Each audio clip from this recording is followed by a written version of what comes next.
করি সবাই ভালো আছেন। নতুন এই ব্লগে আপনাদের স্বাগতম। টিম নিয়ে আমরা রওনা দিয়েছি বান্দরবনের খ্রিস্টান লুংরাং পাহাড় সামিটে। আব্দুল্লাহপুর থেকে রওনা দিয়ে আমাদের বাস এখন কুমিল্লা নূরজাহান হোটেলে। আমরা কিছু হালকা পাতলা খাবার খেয়ে নিব। রাতের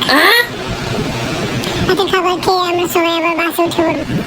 সারা বাস জার্নি করে এখন আমরা আলীকদম বাজার আমরা দুসি বাজার উদ্দেশ্যে রওনা হলাম। সকালের মনোরম পরিবেশ, সূর্যোদয়, ঠান্ডা ঠান্ডা পরিবেশ, পাহাড়ের ভিতর দিয়ে আঁকা বাঁকা উঁচু নিচু রাস্তা দিয়ে আমরা দুসি বাজারের উদ্দেশ্যে চলে যাচ্ছি।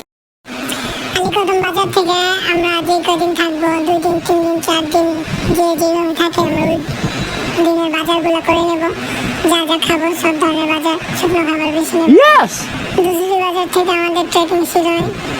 ওই দিন আকাশে অনেক রোদ ছিল, তাই আমাদের হাঁটতে অনেক কষ্ট হচ্ছিল।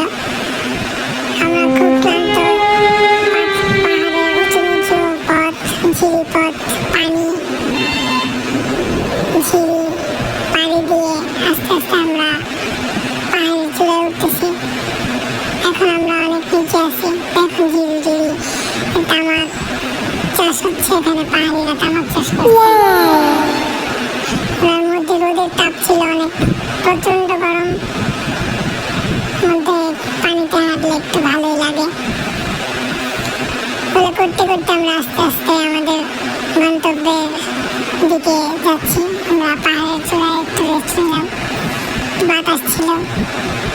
পাহাড়ের চূড়া বলতে একটু উপরে, মোটামুটি ভালো উপরে।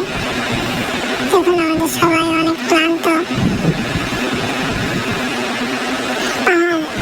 ওঠা নামা করতে করতে সবাই অনেক ক্লান্ত, সবাই একটু রেস্ট করছে।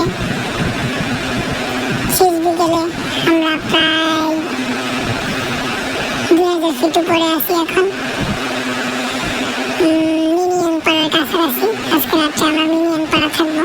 আমরা এই যে মিনিয়ান পাড়া প্রায় কাছাকাছি চলে এসেছি। আর কিছুক্ষণের মধ্যে আর মিনিয়ান পাড়া চলে যাবো। আমরা মিনিয়ান পাড়া চলে এসেছি। মিনিয়ান পাড়া অনেক সুন্দর একটা ভিউ পাওয়া যায় মিনিয়ান পাড়া থেকে। আর আমার দেখা সবচেয়ে উঁচু পাড়াদের মধ্যে মনে হয় একটি মিনিয়ান পাড়া। পাড়াটা অনেক পরিচ্ছন্ন সুন্দর। আমরা যেতে যেতে রাস্তায় অনেক ছবি তুলেছি। দেখুন আমরা খুব ক্লান্ত, এরপরও কিছু ছবি স্মৃতি হিসেবে রেখে দিয়েছি। পাহাড়ে না গেলে পাহাড়ের জীবনযাপন, পাহাড়ের সৌন্দর্য, আদিবাসীদের জীবনযাপন আমরা কিছু জানতে পারতাম না। আর আদিবাসীদের জীবনযাপন খুবই কষ্টকর। আমরা খানকোয়ান পাড়ার দিকে রওনা হচ্ছি মিনিয়ান পাড়া থেকে। এই মাঝপথে আমরা ঝুমঘর পাই, ঝুমঘর আমরা একটু রেস্ট করে নিলাম। দেখুন কি উঁচু নিচু রাস্তা, অনেক কষ্টকর এই রাস্তাটা পার হতে, অনেক উঁচু। পাহাড়ে উঁচু নিচু রাস্তা পাড়ি দিয়ে আমরা খানকোয়ান পাড়ায় চলে এসেছি। খানকোয়ান পাড়ায় একটা ঝর্ণা আছে, খানকোয়ান ঝর্ণা। আমাদের রুমের একদম পাশে ছিল ঝর্ণাটা। শুয়ে শুয়ে ঝর্ণা দেখা যেত, ঝর্ণার সাউন্ড শোনা যেত। আমরা খানকোয়ান পাড়া একটা থেকে আমরা ঢাকার উদ্দেশ্যে রওনা হই। রাস্তা আঁকা বাঁকা, ঝিরিপথ, তামাক গাছ, নানান পাহাড়ি গাছ দেখতে দেখতে আমরা ধীরে করে রোদের মধ্যে আস্তে আস্তে আমরা চলে যাচ্ছি। আর দুসি বাজার থেকে আমরা ধানের গাড়ি নিয়ে যাই। অনেক ভয়ানক রাস্তা ছিল, নিচু, অনেক ভয় লাগছিল, আবার মজা লাগছিল। সবাই অনেক এনজয় করছে। পাহাড়ে আমাদের 3-4 দিন খুব ভালো কাটছে। এই দিনগুলো আমরা সব সময় আমাদের স্মৃতি হিসেবে থাকবে। এখানে আমাদের ব্লগটি শেষ করলাম। সবাই ব্লগটি এনজয় করবেন। আর এই প্রথম ব্লগ বানালাম, কোনো ভুল হলে সবাই মাফ করে দেবেন। Good bye. Okay.